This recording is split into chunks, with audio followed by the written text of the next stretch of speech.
further discussion tonight on the overdose epidemic. We've had so many people in the studio sharing their knowledge. Tonight is no different. Tonight we are with the Chief Assistant District Attorney in Oswego County, Mark Moody. First of all, welcome. Well, thank you. It's wonderful to be here, and thank you for having me. Yeah, absolutely. We brought you in here because you have a unique role in the District Attorney's office. Well, all of the DAs there. You work with a drug court in Oswego County. First of all, I want you to tell me what your role is at the DA's office, and then what your role is in drug court. My role in the DA's office is, as a member of the District Attorney's office, we are responsible for representing the people of the state of New York in any criminal prosecution. Basically, that means we bear the burden of establishing that a crime was committed and then someone committed the crime. Additionally, we are also the coroner's office for the county. And we're responsible for helping and assisting law enforcement, police officers in handling investigations, search warrants, that kind of thing. Our role in drug court is kind of twofold. One is that we make sure that people who, even though they're addicted to drugs or some other substance, when they committed crimes, they're held responsible for them. But the idea in drug court, and what our second role is that people who are addicted to drugs who wouldn't normally commit crimes, they're not criminals, they're just addicts, we want to help them get clean and sober so that we help them, along with the drug court personnel and the defense attorney and the judge that are there, help them get into a structured situation where they're getting treatment, they're having random drug testing, and they're reporting to drug court and to the judge regularly so that they have instant feedback both on the good things and on the not so good things they're doing. I like the way you frame that, because they're not criminals, they're struggling with an addiction and typically would commit a crime to get the funds. Yeah.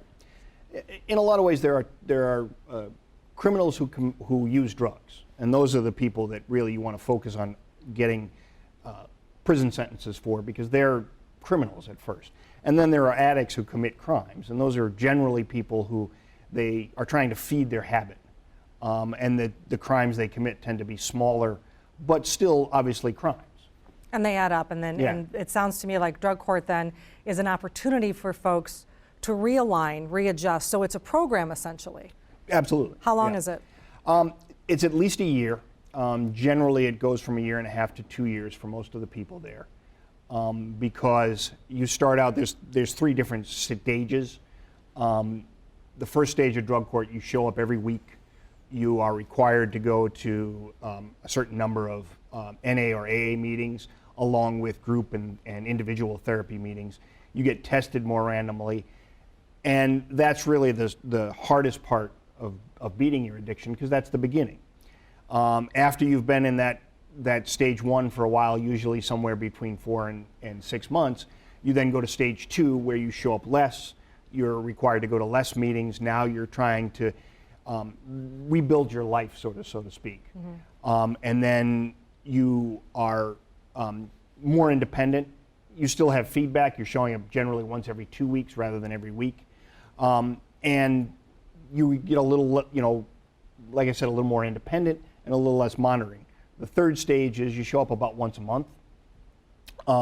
Now the idea is to set up an aftercare plan, to tell the judge and the drug court personnel what you're going to do afterwards as far as employment, housing, all of that kind of stuff, so that the drug court knows that, the drug court personnel know in particular, that you're heading in the right direction, so to speak, that you have an idea of how to remain clean and sober and prevent a relapse so that you don't end up back where you started. Is this an opportunity that alleviates them from, is this like in lieu of the charge they go through this? Our drug court, every county has a drug court, and every county runs it a little bit differently. In Oswego County, generally what we do is you plead to both a felony and a misdemeanor. And if you're successful in drug court, the felony is withdrawn or goes away, and you get put onto probation for 2 more years or 3 more years after drug court.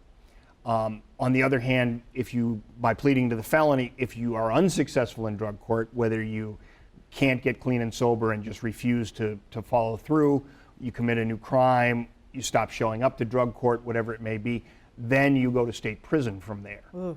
And basically the way we look at it is it's kind of a big carrot and a big stick. The big carrot being a misdemeanor, so you avoid a felony conviction. The big stick being state prison, so that the repercussions of your actions are known in the beginning. Let's talk a little bit about what you're seeing on the streets of Oswego. We have, and I also want to talk about your partnership with Farnham Family Services. We've had them in the studio as well. We're seeing fentanyl. It's no secret. There's something else on the streets that we're seeing known as xylazine. Yeah.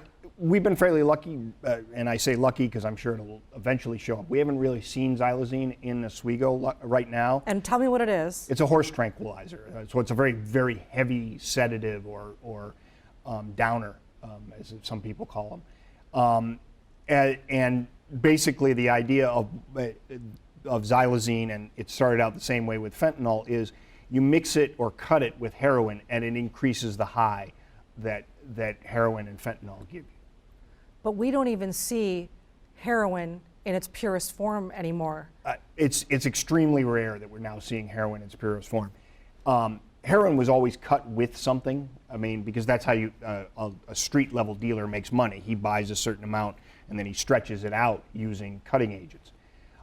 People started cutting it with fentanyl because they realized not only was it increasing the high, but the amount of fentanyl you needed was so small that it was relatively cheap that way. And fentanyl, unfortunately, is far more deadly than heroin is, and it's causing, really, it's the source of the overdose epidemic. The source of the opioid epidemic is an entirely different situation, but the overdose epidemic that is going on is basically driven by fentanyl. And if xylazine becomes as common as fentanyl, then it will increase even more. You said there was there a situation in Syracuse with xylazine? Yeah, I don't know the particulars about it, but there was an overdose, a couple of actually overdoses in Syracuse recently, where it turned out xylazine was the majority reason. I'm sure there were other drugs in their system, but. How are different harm reduction elements like Narcan useful with xylazine or with actually fentanyl? It's my understanding that you have to use more Narcan if someone overdoses on fentanyl. Is that accurate? Narcan is basically something that helps overcome an overdose to a narcotic, heroin, fentanyl. And what it does is they inject it into your respiratory system, and it gets into your bloodstream rather quickly and counteracts the effect of of the fentanyl or the heroin, which heroin and fentanyl both, their main reason you overdose is it reduces your heart rate. Fentanyl will reduce your heart rate down to less than 10 beats per minute. And that is when people start to overdose, if it gets very low on that. Because fentanyl originally was used in part as a surgical anesthesia to kill pain and reduce your heart rate so that you could get through a long surgery. It's also an extraordinarily good painkiller for people in very, very painful situations, such as end-stage cancer or having had a limb amputated or things like that, where they're in an extraordinary amount of pain. But it's usually used, obviously, in a medically treated situation where there's a patch and a prescription for that. What Narcan does is it counteracts the effects that cause the overdose. The good thing about that is that it saves lives.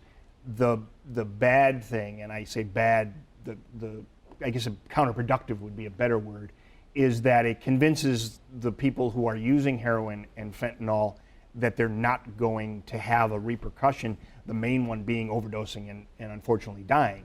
So there's the idea out there that, well, if I overdose, somebody can just Narcan me and I'll be fine. You know, which doesn't always happen because there's not always somebody there in time to Narcan you. How is the DA's office working with local police agencies to curb the issue of these illicit drugs on the streets? Well, basically there's 3 or 4 different ways we do that. The first and foremost is you attack the supply. You try and get the people who are supplying these drugs off the streets and into prison, so that you basically, if there's no drugs out there, people can't get to them. Unfortunately, we're never going to arrest our way out of the drug problem.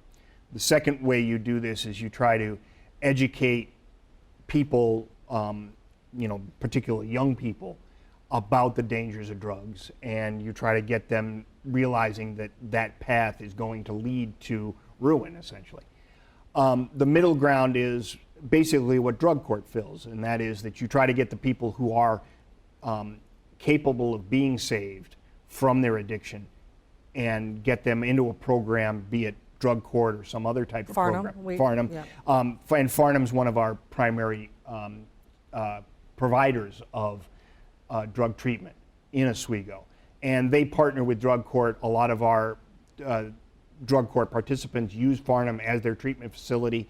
They provide weekly or bi-weekly or whatever the reports when they're needed to drug court to say this person's doing well, they're not doing well, they've had tested positive, they tested negative, whatever it may be, so that the judge in drug court can provide the appropriate feedback.